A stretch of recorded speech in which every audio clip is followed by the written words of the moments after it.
నువ్వు బాధల్లో ఉంటే ఒకడు పలకరించడు. కానీ యేసు ప్రభు నమ్ముకున్నావంటే ప్రతి ఒక్కడు వచ్చి నీకు లెక్చర్ ఇస్తుంటాడు. ఇంట్లో జలనోడు కూడా, దేవునికి స్తోత్రం. ఇంట్లో జలనోడు కూడా ఇంట్లో పోతే తలుపేసి తనులు తింటుంటాడు.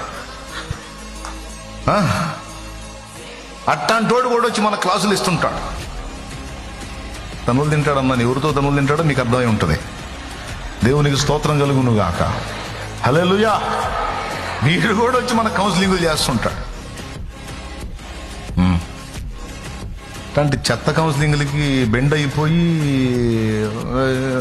మెతకవారంగా డౌన్ అయిపోయి ఇదైపోయే సోది రకాలు ఉండరు. సర్దుకోవటమే, కార్యాలు జరగవు. చంపినా, బతికించిన, ముంచిన, తేల్చిన, ఉంచిన, తీసుకున్న నువ్వే ప్రభువా. ఈ ఊపిరి నీతోనే ప్రభువా.